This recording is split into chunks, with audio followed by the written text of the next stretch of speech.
자, 불박차 신호 대기 중이죠. 자, 그런데 바로 그때 인도를 걷던 여성이 골목 안쪽으로 들어갑니다. 자, 그런데 그러자 남성도 빠른 걸음으로 뒤쫓아가죠. 아, 뭔가 수상함을 느낀 불박차 차주 골목 안으로 차를 몰고 가는데, 자, 역시나 여성을 바짝 뒤쫓는 저 남성. 여성도 이상함을 느꼈는지 잠시 멈춰서서 먼저 보냅니다, 남자를. 예, 먼저 보냅니다. 그러자 갑자기 여성이 가는 쪽으로 방향을 틀고 뒤따라가죠. 자, 바로 그때 불박차가 빵빵 경적을 울리자 그 소리를 들은 여성이 불박차를 향해 걸어오는데요. 자, 빵빵. 자, 두 사람 대화 들어보시죠. 조금 좀 이상하죠? 조금 좀 이상하죠?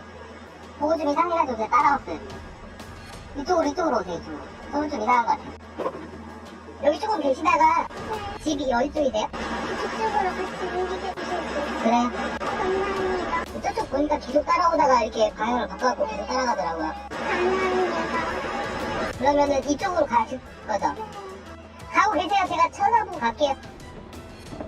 자, 백다희 아나운서 보기에 어때요? 우리가 저 남성 생사람 잡는 것 같습니까? 아니요, 전혀 그렇지 않아 보이고요. 정말 아무 일이 없어서 정말 다행이라고 생각을 합니다. 이 일을 좀 설명을 드리면요. 어제 오후에 있었던 일입니다. 이 제보자는 차를 타고 가고 있었는데요.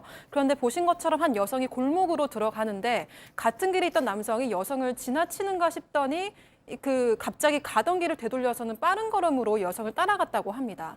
제보자가 이걸 보고 좀 수상해서 뒤따라갔는데요. 아니나 다를까 이 남성이 손을 주머니에 넣고서는 여성을 바짝 쫓아가고 있었습니다. 여성도 이걸 좀 눈치를 챘는지 남성을 먼저 보내려고 했지만 그대로 직진하는 듯 하더니 방향을 다시 바꿔서 여성을 쫓아갔습니다. 하지만 제보자가 여성을 차로 따라가면서 바래다 줬고요. 여성도 감사하다는 인사를 하고 헤어졌다고 합니다.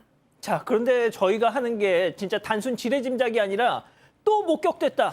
자, 이게 문제입니다. 이 제보자가 이 여성을 바래다 준 뒤에 다시 돌아오는 과정에서 비싼 골목으로 왔는데 왔던 길로 다시 왔죠. 왔는데 이 남성의 모습이 또 보였다는 거예요. 아이고. 또 배회하면서 누구 있나 없나 찾아보는 그런 모습. 이 배회하는 봤을 때는 아마 이 블랙박스 차량이 정확하게 봤던 거고요. 어쩌면 어떤 큰 범죄가 날 수 있는 것들을 미리 막았다고 볼 수가 있는 상황인데 왜 이걸 제보했냐 하면 초등학생 딸이 있다고 해요. 아이고. 이 동네에 또 살잖아요. 예. 그러니까 저런 행동을 정말 한두 번 했겠냐 이런 생각 들고 다른 어떤 여성한테 그건 어린이든 누구든 또 그럴 가능성이 있으니까 경고 차원에서 이렇게 제보를 했다고 합니다. 네, 관할 경찰서에서는 좀 저 지역 좀 이렇게 좀 예의주시를 하셔야 될 것 같습니다. 주말낮 한적한 도로. 흰 차 한 대가 버스 정류장 근처서 멈춰섭니다. 운전석과 조수석에서 내리는 건 이수연 씨와 아버지입니다. 살려달라고 하는데 너무 막 지나치면은 좀 계속 생각날 것 같아가지고 멈췄죠. 한 남성이 처음 보는 여성의 목을 조르고 있었습니다. 저를 이렇게 넘어뜨리더라고요. 제 목을 막 조르기도 했고, 진짜 제가 죽나 막 이런 생각. 남성은 이 씨 부자가 나타나자 찻길로 도망칩니다. 따라오는 부자와 실랑이를 벌이고 이 씨에게 흉기를 휘둘렀습니다. 를 맞고 넘어졌는데 그냥 일단은 잡아야겠다고만 생각했던 것 같아요. 5분 거리 산책로까지 추격전이 이어졌습니다. 그리고 이 계단에서 한번 대치를 했어요. 저기 공사 현황판 있거든요. 공사 중 현황판. 그걸 들어서 저희한테 던지려고 했어요. 출동한 경찰에 남성을 넘기고서야 이 씨는 병원에 갔습니다. 50바늘을 꿰맸고 흉터가 남을 수 있습니다. 그래도 피해자가 무사해 다행이라고 했습니다. 재협정을 해주시더라고요. 제 트라우마 그것 때문에 저보고 안정 취하라고.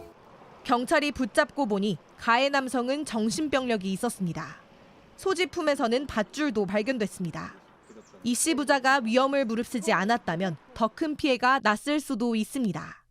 JTBC 이혜선입니다. 편의점에 들어온 검은 옷 남성은 물건을 던지고 직원을 위협했습니다. 제 핸드폰을 뺏어가지고 곧장 전자레인지에 돌려버리는 거예요. 신고도 할 수 없었고 10분 동안 일방적인 폭행을 견뎌야 했습니다. 머리가 짧다는 게 이유였습니다. 너는 페미니스트니까 나한테도 맞아야 되지 않겠냐. 귀를 다친 피해자는 보청기를 껴야 합니다. 이 장면을 목격한 50대 박경석 씨도 막아섰다가 크게 다쳤습니다. 못 때리게 손으로 이렇게 양손 잡으니까 아빠 귀랑 목 물어 뜯어가지고 봉합 수술했거든. 이 20대 가해 남성, 특수상해 혐의로 재판을 받아왔습니다. 심신미약을 주장했고 돈이 없다며 피해자들과 합의하지 않았습니다. 피해자들은 분노했습니다.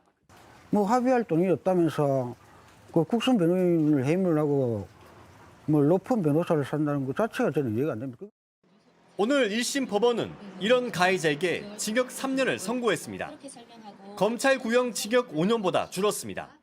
재판부는 범행 경위와 언동, 수법이 모두 비상식적인 점을 종합해 심신미약을 인정했다고 밝혔습니다.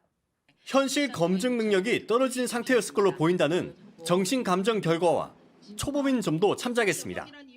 하지만 여성단체는 반발했고 정신질환이 아닙니다. 피고인이 평소에 가지고 있던 여성에 대한 혐오 인식이 질환을 빙자해서 그렇게 표출된 것입니다. 일상을 회복하지 못한 피해자들은 답답하다고 했습니다. 일을 다니지 못하고 있고요. 그 사건 이후에 계속 약을 먹고 있어요. 다만 지자체는 크게 다친 뒤 생활고를 겪고 있는 박경석 씨를 의사자로 지정하겠다고 한 상황입니다. 법은 멀고 현실은 가혹합니다. JTBC 배승주입니다.